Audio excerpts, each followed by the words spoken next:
G'day and welcome back to another episode here at the Hidden Why podcast. I hope you're very well. Thank you so much for joining me. This is episode 1142, and today I have the absolute pleasure of bringing you an inspiring conversation by one Ken Miller. He is the author of Becoming Ken, One Black Man's Journey from Ivy League to Prison and Back Again.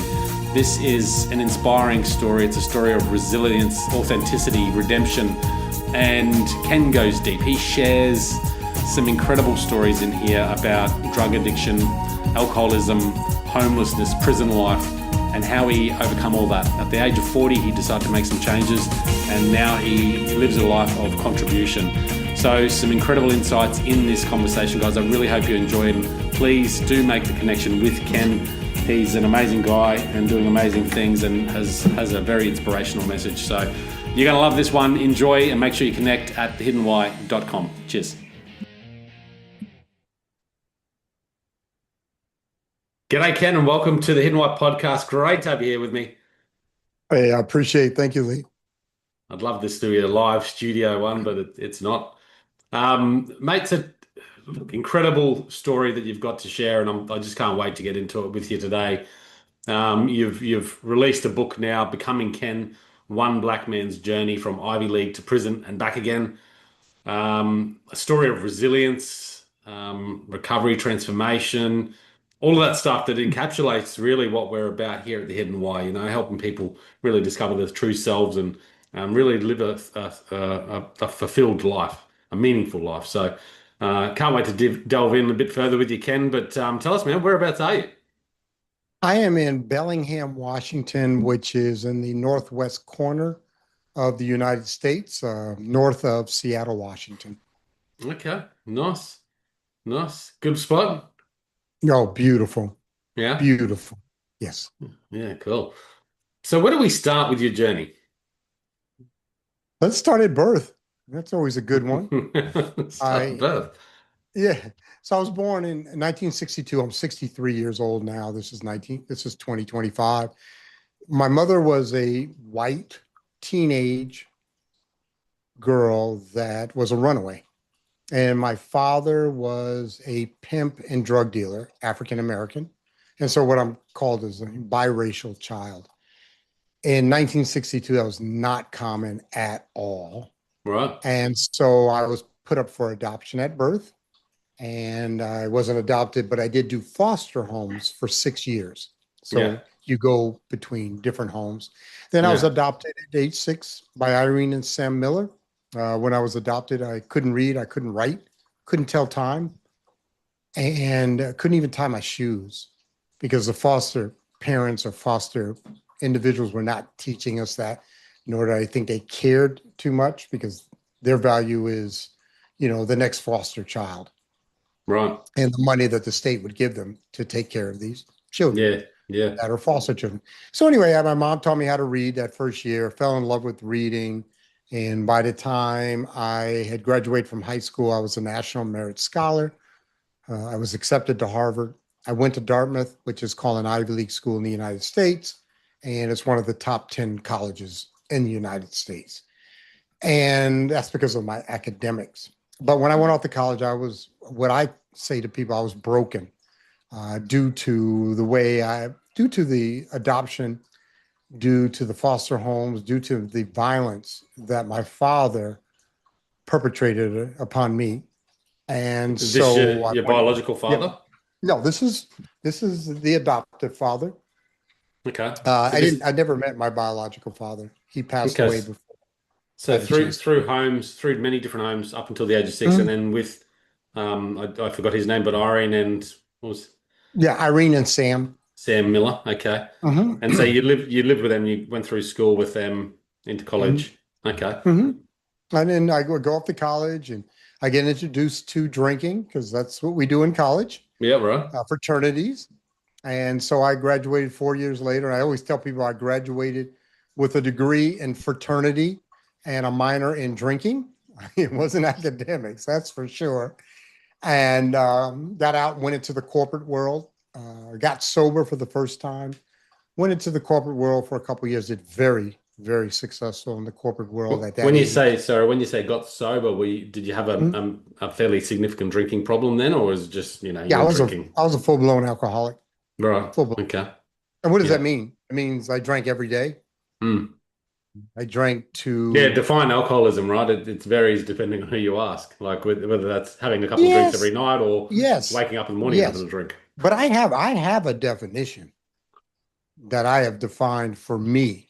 Yeah, And it's there's probably many people who important. can relate to my definition of What's your alcoholism. definition? My definition is real simple.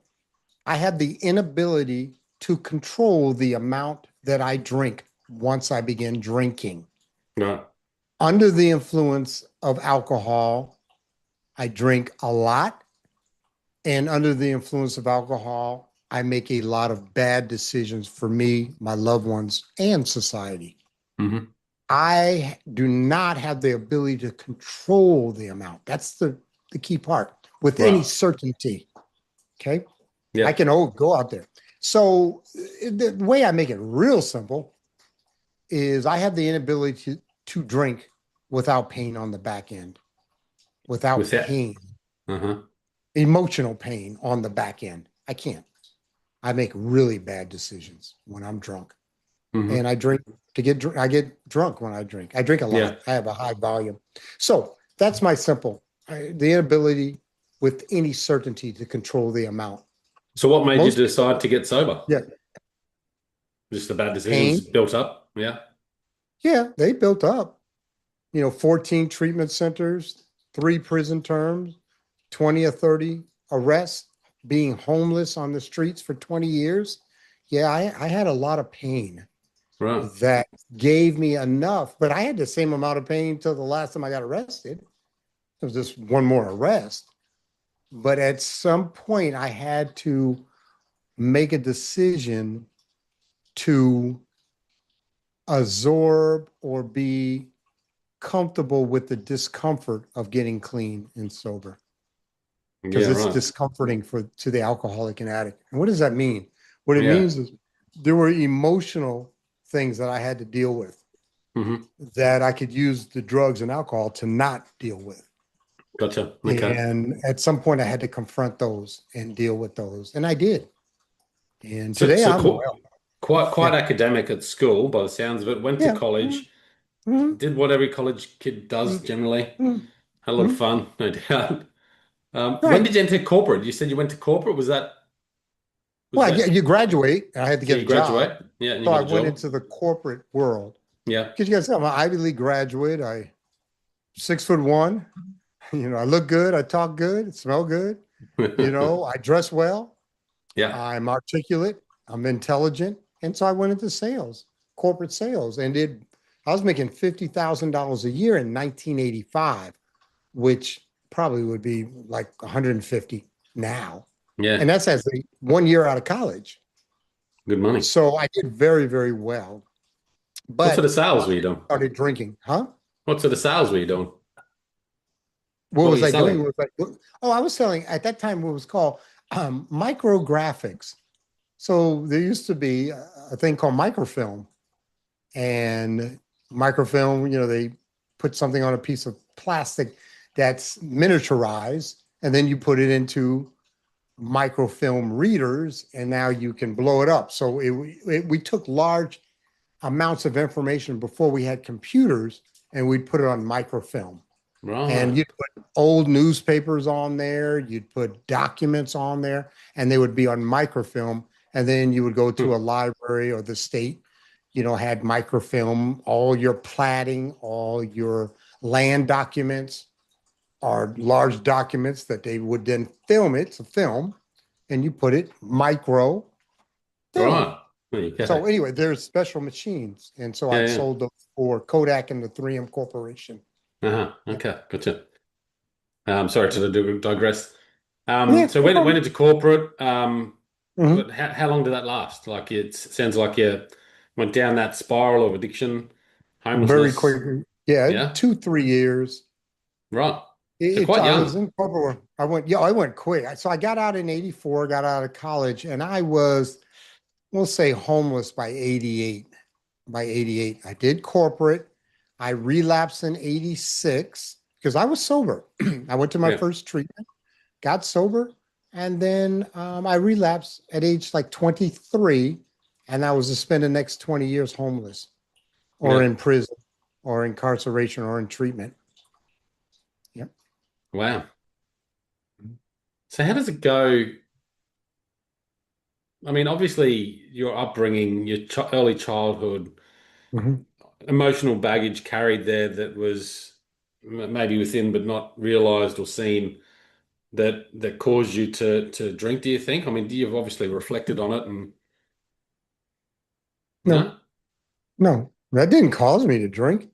I drank Hmm. because that's what we do as freshmen in college. Right. It was for me a social lubricant.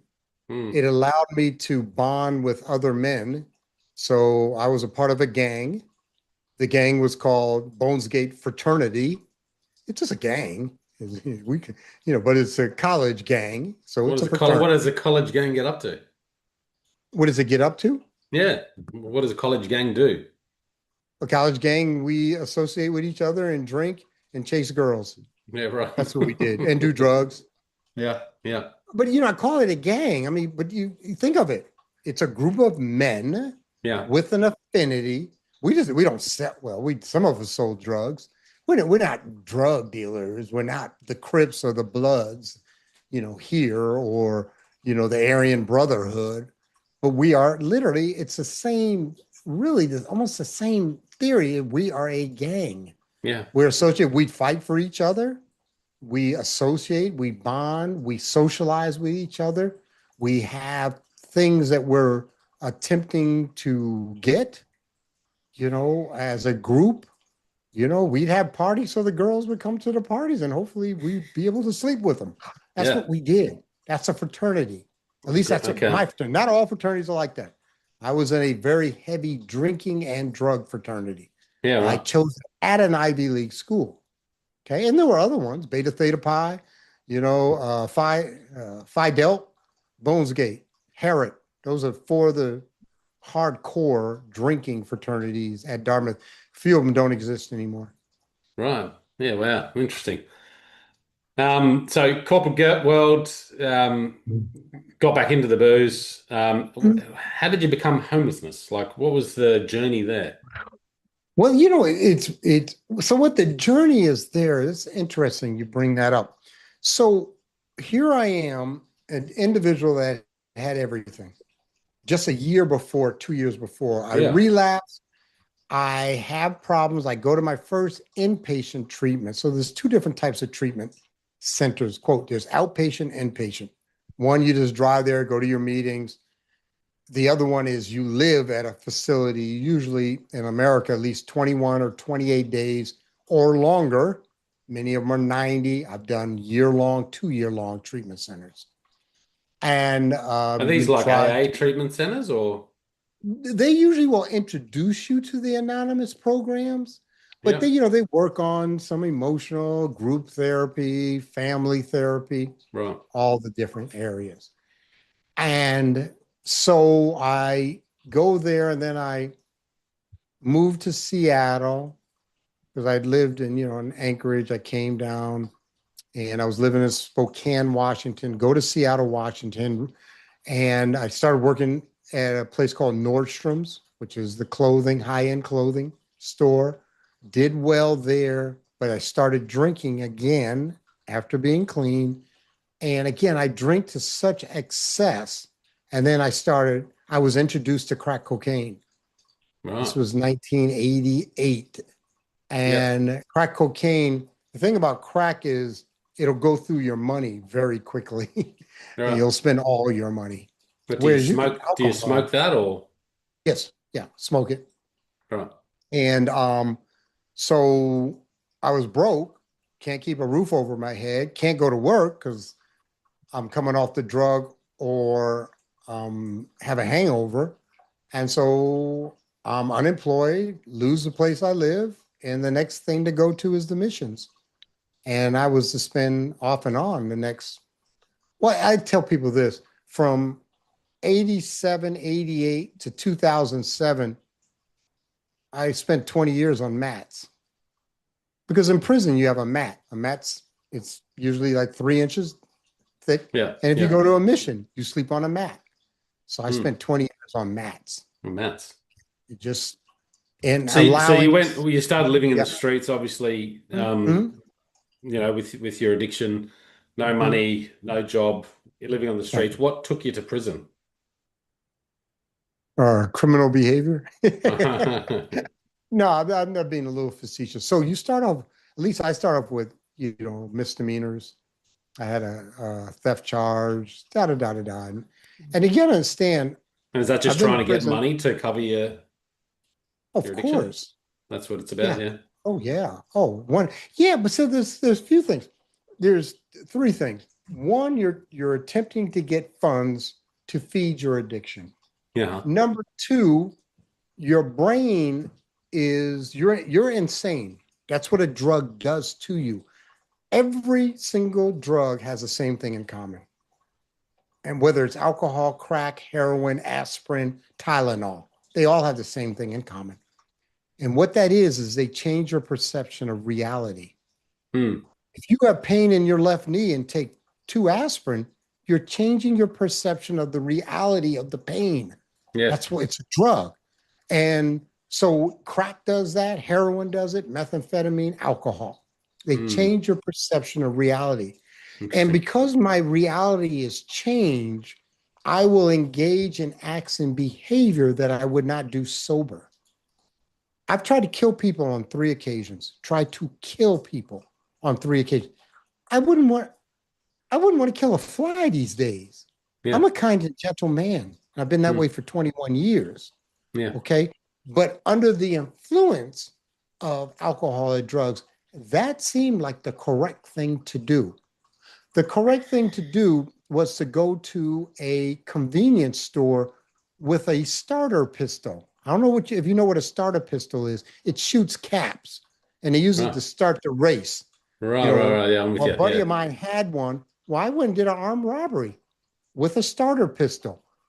Now, if they'd pulled out a gun, I can't shoot them, nor should I, because they're innocent. They work there. But you see the insanity of that? Not Mm-hmm. only was that, I was so insane, I told them to give me all their change. I didn't tell them to give them the bills, which is what I really needed. I ended up with like, I don't know, $13 worth of nickels, dimes, and quarters because I'm drunk. Mm-hmm. And that was the best thinking that I could do at the time. Mm. So again, what we have is we have criminal behavior, which is, remember, crimes so much are to protect society because the individuals that I affect are innocent. Yeah. They're innocent.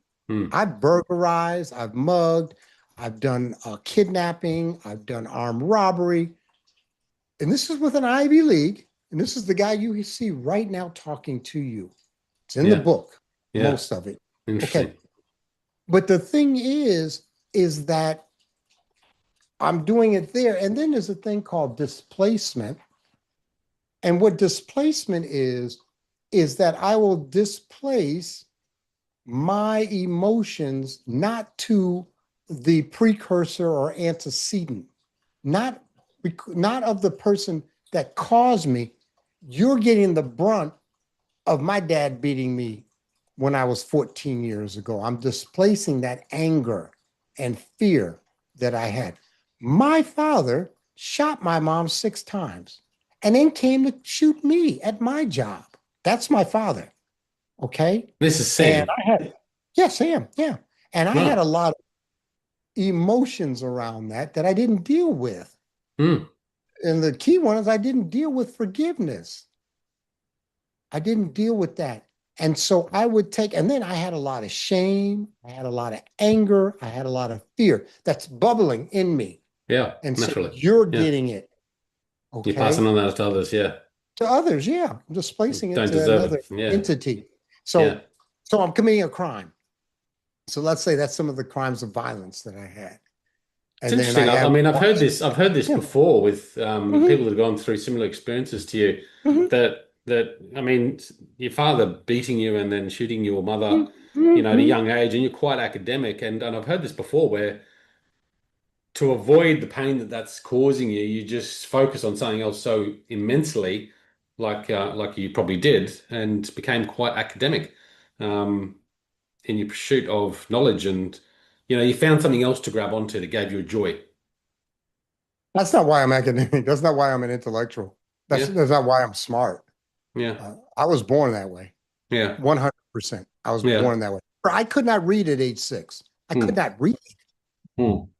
And my mother taught me how to read with phonetics card, index cards, little index cards, Yeah, white yeah, ones yeah, with yeah, the lines on it. Well, she put a big TH on there, the. They call phonetics, and yeah. taught me how to read. The next year, I was in second grade and I'm reading at the sixth grade level.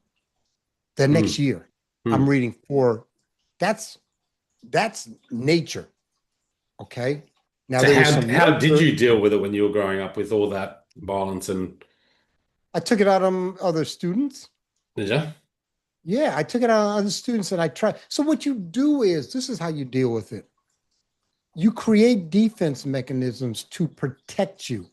Because as a 7-year-old, I don't understand. I don't understand why he's so angry at me. Why does this man hate me?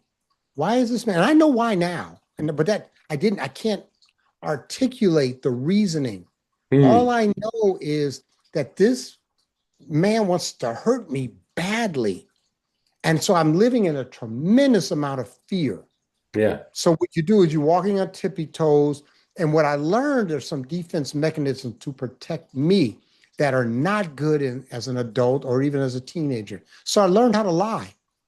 I learned how to lie early Yeah. because when I came home and my father said, "Did you do this chore?" And I know I'm going to get beat if I tell him I didn't do the chore. Yeah, I did it and I didn't get beat. I learned how to buy friends at an early age because I thought I was rejected as a child. So I stole money from my mom at age 10 out of her purse so I could buy candy so the kids would like me. It Yeah. wasn't for me. Candy wasn't for me. It was for kids so they like me. I struggled with that for the next 50 years, saying no to people Hmm. because I didn't want rejection or Right. abandonment. Right. Yeah. Okay. So Yeah. anyway, we acquired. And there's other ones. I had another one. My mother's shot. I go to the hospital. She's lying on a gurney before it's called pre-op with the sheet up to her neck with the blood coming through the sheet from the bullet wounds. She's alive and she's worried about me because he said, "I'm going to kill that SOB Ken," as he's shooting her. He's telling her he's going to kill me. Okay. And she loved me. I'm an only child. She adopted me, loved me to death. Anyway, I come up there. I have no emotion. None. I got a call from my mom's secretary saying that she's been shot and she's at Providence Hospital. I said, okay. I went to my boss. Hey, do you mind if I take a little time off and visit my mom? She's been shot by my dad. Do you mind? He freaks out. I Yeah. have no emotion. So when I go there, I grab her purse and I grab her shoes. I go back to work like nothing happened. Like nothing happened. That's a That's how I dealt with protection it. mechanism. No Yeah, emotion. yeah, yeah. To have no emotion because also my father told me not to cry when he beat me. I Hmm. wasn't allowed to cry. Yeah. So I bottled all that pain, all that angst. Hmm. And either I took it out and there's other things I did. I would just like sort of what I to this day, and it's some defense mechanisms are good. One of my favorite words in life is order. I love order because living with an alcoholic is all about disorder. So my environment that I control at age 63 is completely ordered. I have one pen at my desk. I have one pad at my desk. That's it. I have order in the physical because there's a lot of disorder potentially in the head. So I've Right. been like that. And also, if my Interesting. room was dirty Yeah. as a kid, I got beat. So Right. my room was perfect. Yeah. Perfect. What a Yeah. terrible thing to have to worry about that. So anyway, that's some of the things that I did. That's how I started creating or doing crimes. Yeah. Yeah. Okay. Wow. Your perception of reality, you talked about that on drugs, Yeah. changing. I mean, I guess it's a survival thing, right? It must link somehow to your perception on what you need to survive. Do you relate to that or? Yes and no. So you can never take away the power of an addiction. Because sometimes once you get into the addiction, you are addicted to the drug and you physiologically need the drug. Hmm. Okay. Your body's screaming for it. Yeah. I'd wake up wanting crack every day. When I went to prison, I literally dreamed and fantasized about crack cocaine for 2 years. Hmm. Yeah. 2 years. I also had diarrhea for 2 years when I went to prison. Hmm. That's the truth of addiction Yeah. because my internal system, you cannot live on natural ice beer and Doritos for years thinking that's not going to mess up your GI, tract. But the only reason I'm saying this is that, yeah, there were things that happened. Yeah, I had a lot of internal turmoil, but literally, a big part of it is that I had a drug habit. A lot of people say, "Well, how do you stay sober so long?" Because I have 21 years plus now, Hmm. and I said I have a habit of being sober. If you offer me a drink, I say no. One time I was in a casino and I ordered a Diet Coke. And it came to me and it was in a smaller glass than I'm used to. I'm like, damn. And I tasted it and it was rum and Coke. And I called her over. I said, hey, yo, check this out. I don't drink. I don't do alcohol. And she goes, oh my goodness, like, it is wrong. Because she could tell because it was a smaller glass. But Right. oh, it looks like it's Coca-Cola. But you see, but I'm in a habit of not using a mind-altering chemical. Yeah. Plus, rationally, I understand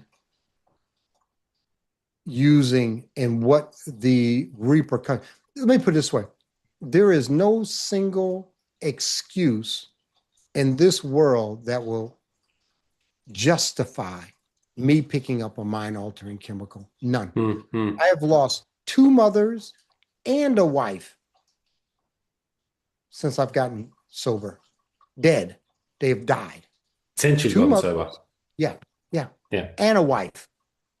Okay, and dealt with, they're dying. Yeah. So I can walk through anything, bro. I can walk through anything. And I have a Well, God too.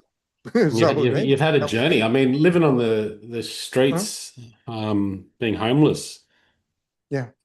How do you like? I don't see it too often where I live, fortunately. Mm-hmm. But I've been Mm-hmm. to your area. I've been over to Mm-hmm. America, and I've seen it there. And um, really, it's quite emotional for me to see. How do you how do you do that day to day? How do you live with that? Like, I mean, is your mind at all perceptive to the reality there, or is it just in a totally different Well, I reality? know. No, no, no. First of all, you associate with others if you so choose. So there's a lot of, I can say, there's a lot of different ways. I know the homeless world very well. Let's Right. just put it that way, very well. And there's levels to homelessness. There are SROs, single room occupancy, and you'll see a lot of alcoholics, drug addicts, and mentally ill individuals that get a check once a month, and they have what are called a protective payee. So that person makes sure they have a room over their head. They can get food stamps or go down to the soup kitchen, eat, and then they can just drink and drug to their, whatever extent they want to. But they're fine. I mean, they're taken care of. They can remain in that chronic alcoholism or pretty much low level drug addiction because they can't afford a lot of drugs. Right. Then there are the individuals that are in and out of missions. I was one of those. Then there is a level that we predominantly live in motels. We do motels. And the reason we do motels is that they're cheap. Number two, we can put our money together. That way we can spend more money on drugs. Right. So it'll be two, three or four of us together and we'll get rooms, two queen beds or whatever. And we have a place. The other thing, when you smoke crack, you don't go to sleep. So we're not needing really the beds. We just need a place that society can't see us and we can do some of our criminal behavior in the rooms. Right. So a lot of time is spent in food banks, in soup kitchens, in missions, and in motels. Okay, those are the main What's a mission? areas. You revolve around those. Yeah. A mission? Yeah. Oh, mission is usually run by a Christian organization that provides shelter to street people. Okay. They usually food and shelter. So there's night shelter, there's day shelter, and there's food. Those are the three things that we need. And then they'll usually have a washer dryer there. They usually have a clothing room. I've been in missions in 4 or 5 different states. I know this world really well. Yeah. And they're nonprofits. And they're usually, at least in the United States, are Christian based. Many of them. Some of them are just nonprofits. But anyway, you go in there, you sign in, and so many places you need day shelter because you have to get out of the rain or the heat, whatever it may be. So you go there and hang out during the day. And then in the evening, if you can, you'll go out and hustle, do what you can to be able to get your drug of choice and get a room.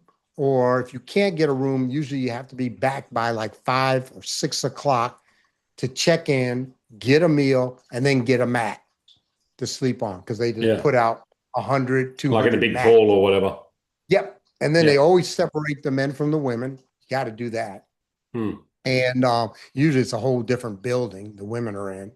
Because just too much goes on if you don't. Yeah. And then in the morning, they wake you up, usually at 7 o'clock in the morning. Now, you can go there and, go there each day, go to work and try to get enough money to get that first, weekly motel, to try to extricate yourself off the street. But it's hard. It's really hard. Yeah. And, and it's just around and around. And so what most people have, you can make money legally, you can make money illegally. And I've done both. So we go, it's called catch out or temporary labor. And, you go work for $3 an hour, $4, whatever it is now. I used to work and I'd make $21 or $22 and I would spend 15 on crack, 5 or 6 on alcohol, and maybe $1 to catch the bus to get back downtown. I did that for a long, that's legal, but mostly I did illegal. Yeah. And so prison life then was, were you in and out of prison or did you just get put in 3 prison? times. 3 times, right? Okay. I've spent years in prison, yeah. Is that where you got clean? Is that where you got sober? In prison? Yeah, last time I did, yep. Yep.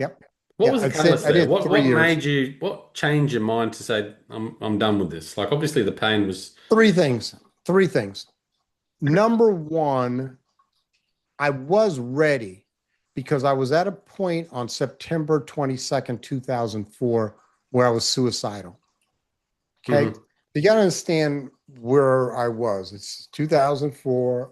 I had been a hustler. So what I had done, my main thing is I would run between people looking for drugs or sex and find those things for them, bring it back to the person buying it, and then I would get a portion from either the working girls or the drug dealer would pay me for bringing them the business. Yeah. So I'm still in sales, but it's called a runner, but it's really a hustler. And then my other main thing is I was a male prostitute. So I would go out and turn tricks, make money, give me a room, buy my dope and stuff. Anyway, I'd had an individual that we call a sugar daddy. I'd lost him. This is an individual that will take care of you, but you like live with them. You still provide services, but at least you have a room and board over your head for a length of time. And I'd been with him for like a month, but then he moved. And I was in a really bad position. My jaw was broken, had been broken twice, so it's wired shut. And I had blisters on all my hands from trying to light the pipe. I had blisters on all my toes from just walking in this loop of 4 blocks by 2 blocks, looking for people, looking for things. You looking? You all right? You anything up? This is what I would say. I'd walk by people. Yeah. Did that for years. So anyway, I woke up in a closet and went and hustled. I called my mom because I'm suicidal. She said, I'll send you to treatment again. Just be at the bus stop at 6 o'clock. I said, okay. And I went and hustled because I needed some money for drugs. I mean, not drugs. I needed some money for food for the bus ride from Reno Yeah. to Seattle. Uh-huh. Just a 3-day. Anyway, I sold to the undercover cop. And I'm hemmed up, waiting for the paddy wagon, and I'm crying profusely. And the cop comes to me and said, "Why are you crying?" And I said, "I'm crying because I'm going to live. I can do prison. I can't do me on the streets with my addiction, but I can do prison." And so I'm crying in gratitude because I'm going to live. Yeah, well. Okay. So I go to jail. A month later, I have a conversation with God. God says, I will be there. It's not going to be easy. It's not going to be without discomfort, but I will be there. And I'll be there and walk with you. You know, this too shall pass. And I believe that. Oh, and then a month and a half later, I get sentenced for my sales of a $10 rock of crack cocaine to 6 years in the penitentiary. But when he is sentencing me, the judge says very simply, you come in my courtroom again, which I always went into his courtroom in Reno.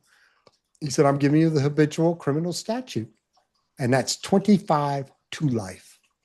My next felony in the state of Nevada is 25 to life. Yeah. And that's a long time, bro. Yeah. It's a long time to be in a penitentiary. So I go to the penitentiary, and this is the key. What was the longest stint in the penitentiary? 3. 3 years? 3. Yeah, 3. Right. I had a 3, a 2, and like a 1. Yeah. Because they gave me parole the first time because it was my first time. So I did about 6 total. Yeah. That's in the penitentiary. In jail, probably another year or 2 in jail. Yeah. Jail's under a year. Mm-hmm. So this is the key part about recovery. I went into prison and I said to myself, if I am the same person coming out of prison, because I will get out, as I am when I go in, I will have the same results. Okay? Mm. And this is my grandchild. And so I said, I got to change in 4 areas. I need to change physical, intellectual, emotional, and spiritual. I've got to be a different person. Because the first 2 times I went in, I just want to be a better drug dealer when I got out. Yeah. Which I never was. So I worked on the physical. There was a couple of things there that made you just go, okay, well, this is it. This is my chance to either change or. First of all, I mean, literally, fear of 25 to life. 2, I had the faith of God that I can walk through anything. 3, I had enough faith, love, and belief that I had some value that I was willing to do the things I had to do in those 4 areas. Intellectual, physical, emotional, spiritual. And spiritual, yep. Right. They're your 4 areas. And I of worked focus. on all of them. And I still worked on, I still had to work on some issues when I got out 3 years later. That'd still be relevant today, right? They're things that you focus on daily. No? No, not at all. Not at all. I tell people, I just did a podcast earlier. I've been well for about 4 years. I'm well, bro.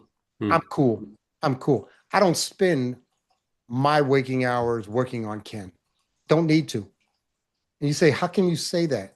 I can say that because I am very comfortable in my skin, and I don't have people reflecting back that are external to me that I'm causing them discomfort or friction. So because I'm not spending all my time working on me, I can give out. I can help others. I mentor Hmm. men all over this country. I have a book club that's national. Everything is free. I speak for free on stages all over this country. I can give out. I have employees. I have contractors. I give again, I go out because it's not all about me. I'm not so self-centered that I got to fix Ken. I am good. And this is another thing. I talk about this. I think one of the worst things we've done, or it's been a difficulty. There was a whole series of books called Good to Great by Collins. They're good books. I got you. But it set this thing that you got to be great. I'm good with good. I'm good with Yeah. good Yeah. because I don't have the capacity to be great. And I'm 63 and I don't choose to be great. You may define me as great, but I'm good with Ken. I'm good. So that's a term I use. I'm well. It's all right to be Good well, for Ken. folks. So you're about 40 when you got out of prison, roughly? Mhm. Yeah. Yeah, And yeah, straight yeah. back into a career or what? I mean, the progress Mm-mm, to no? No? I wish. No, I hadn't worked like legitimately in a long time, bro. Yeah. It was 2007 and the economy was Right. terrible. Yeah, yeah, It yeah. was the great, recession. And so the only thing I could get was a part-time job in a warehouse. And I did that for a while. And that was cool, but I was willing to do that because I can go out there and sell drugs. I can go out there and sell myself. I can go out there and rob somebody and make some money, but I was going to do it legit. You left And that I did behind. it legitimately and legally. And then I had an opportunity to go back to Anchorage, got a great job or a good white collar job in Anchorage. And then I went into fundraising, which is my field of expertise, Yeah. and fell in love with it. I was fundraising for a soup kitchen. I used to walk through the front door as a recipient. I walked through and have keys to the building through the back door to go to my office. Hmm. What a difference. And I love what we did because I know what it's like. Most humans don't know what it's like to really No. be hungry, Yeah. to really be. That is easily one of the worst feelings in the world is to really be hungry. Hmm. You will do a lot of things when you're really hungry. This is the craziest thing. You'll love this one. And how do you pronounce your first name? My apologies. Lee. Lee. Okay, I didn't want to make sure it wasn't like Lay. It's No, Lee. no. Lee, I would do a robbery with violence, armed robbery, but I wouldn't shoplift. Isn't that crazy? That's crazy. I'm Yeah. starving and I'd rather mug you on the street than go into the grocery store and take something off the shelf. But again, I Yeah. was insane. I I was don't get insane. that. It's crazy. So, Um, yeah, fascinating story. Wow. 20 years sober. So going into, I mean, one of your parts of your story there that I think is important, and you correct mm, me if I'm wrong, I'm sure you will, mm, but it sounds like you sort of started to focus on giving, contributing, mhm, and that was potentially a big part of your healing mhm. rather than Yeah, it focusing on was. Ken. Yeah. So what I did is I started talking about the power of secrets from the stage.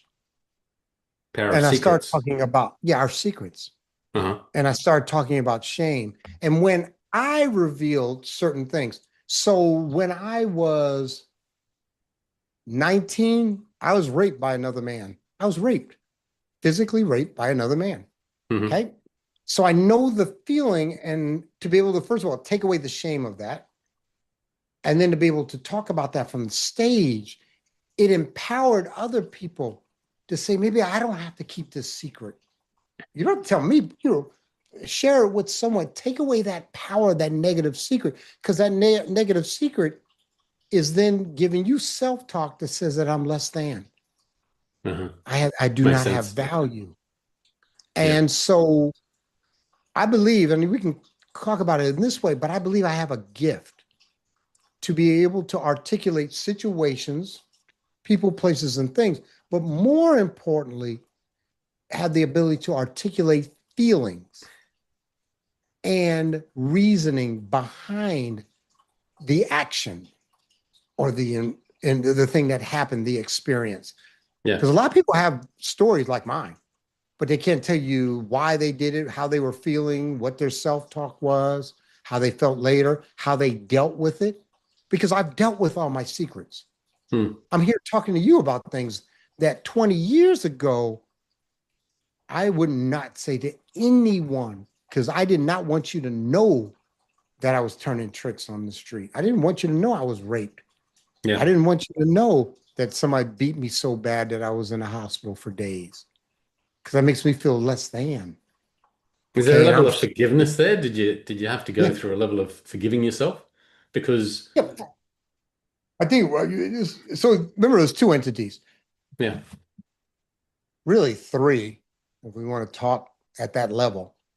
You have to forgive others, which are external to self. You have to forgive self, and for some, you have to forgive God, even though you really shouldn't have to forgive God. But you at least have to create a relationship where you don't blame God. That's important. At least that's important to me. And that's what I believe. okay. So Okay. some have to So forgive God because they have that level of blame that he they have didn't that look much out for hate. them. Yeah, Yeah. they have that much Uh-huh. hate or anger at God. Mm. That is one of the worst places you can be, is self-pitying. Because what you've done is you've taken away agency. What you've Mm. done is you've taken away your responsibility. Yeah. What you've Mm. taken away is any ability to believe that in the future it can be better. Because why should I even try to get better? Because God already has a plan that I'm just going to be in pain. Mm. That's when you have that lack of hope. That's when suicide becomes a viable alternative. Because remember, I didn't want to die.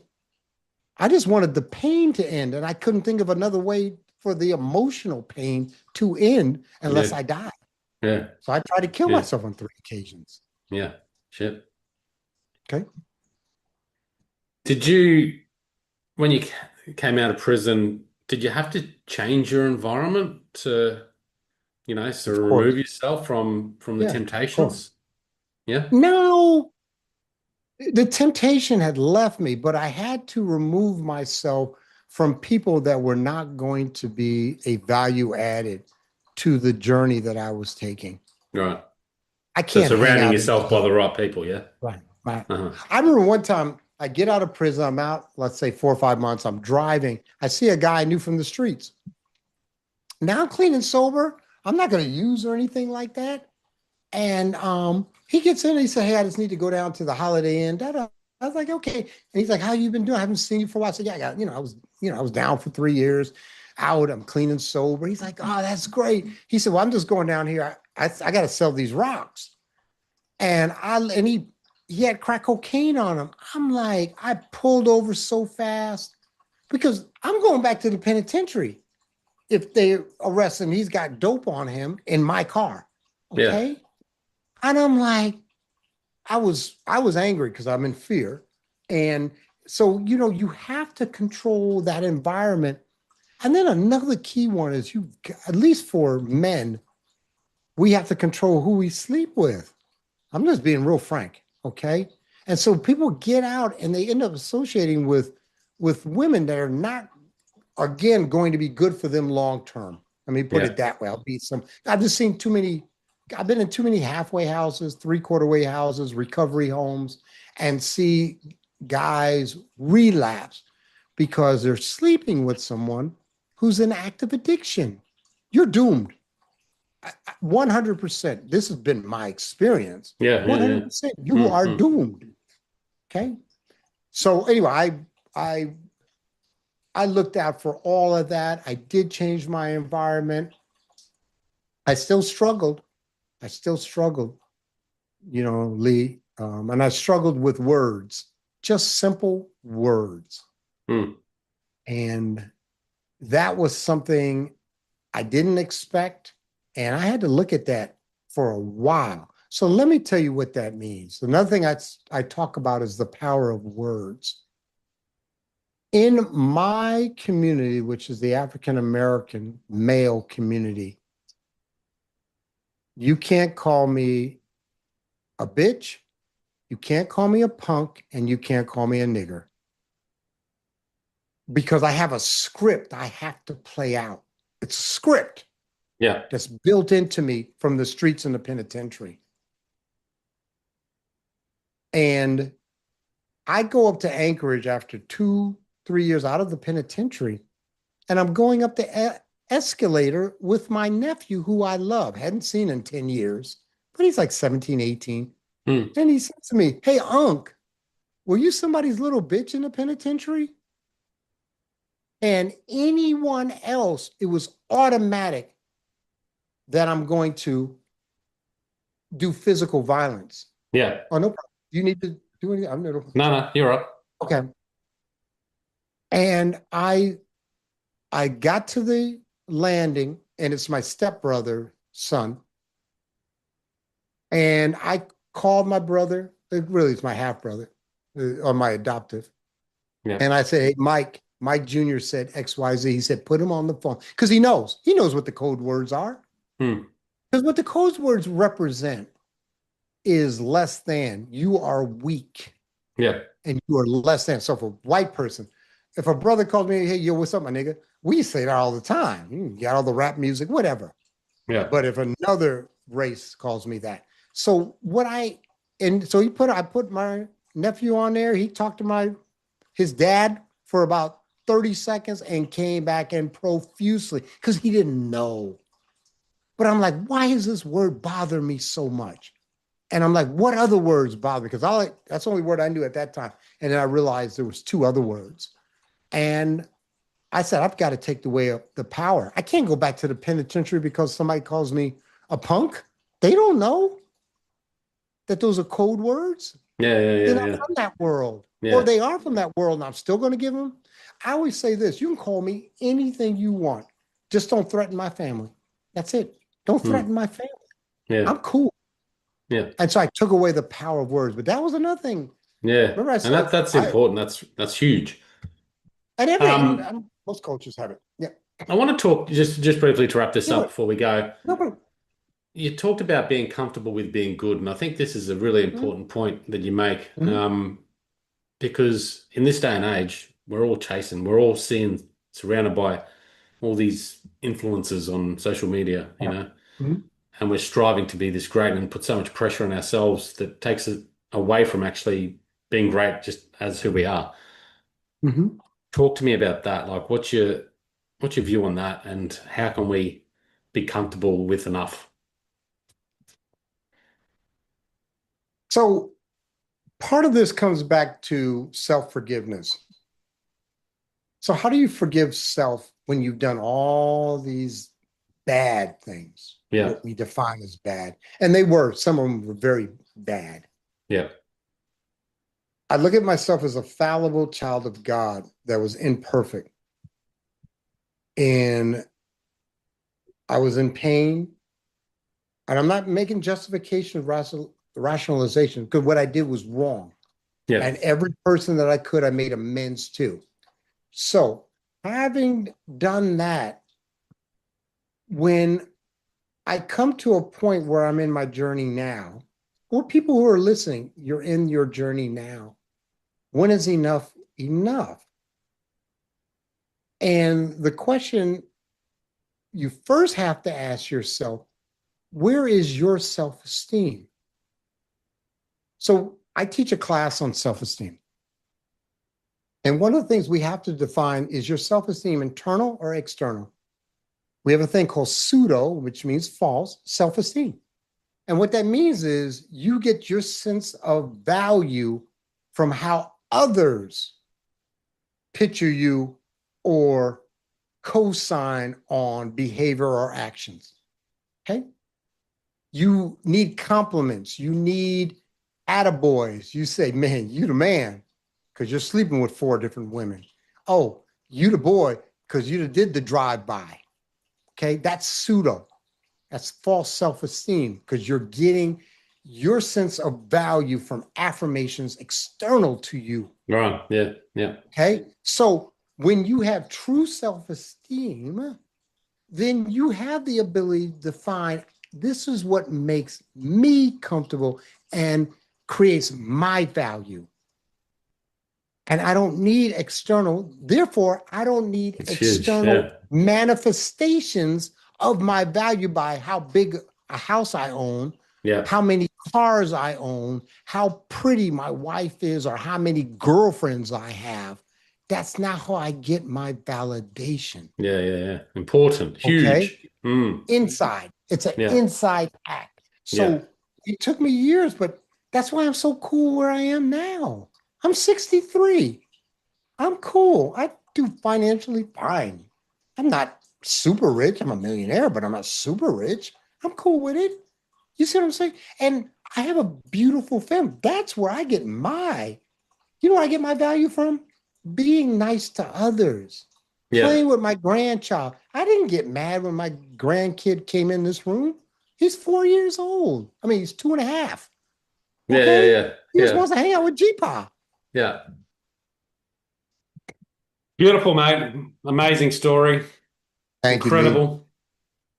Really nice to connect. I'm just so happy you've shared so openly and deeply. And I think for me personally, just sitting here having this conversation, it just makes me realize, how fortunate I am and how much I should be grateful for what I have. And I think that's sometimes overlooked in this day and age. But mate, well done to you and congratulations. I'm glad you made that choice to go sober because it'd be a loss without you. Yeah, I'm glad I made the decision also to get well Yeah, after I well, got sober. hmm. Sober just set the foundation, set the Yeah, table. Then there was things that I needed to work on because I still would have hmm, displaced, behavior that would not have been, good for others and hmm. society, even if I was sober, because I've already been there and I noticed that. But what I also want to do is I want to thank you, Lee. Great questions.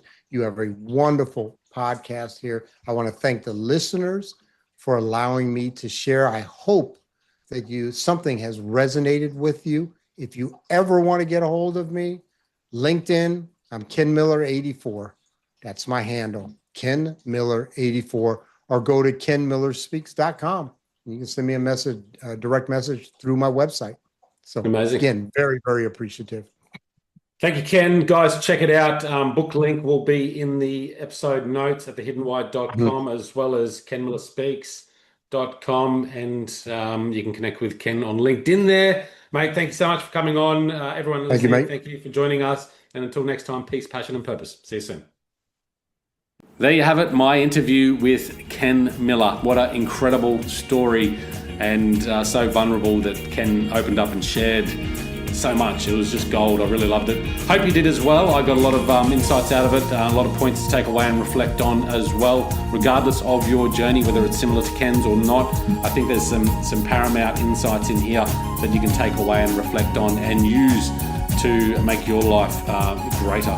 So Ken Miller, guys, all the show notes put together at thehiddenwhy.com, episode 1142.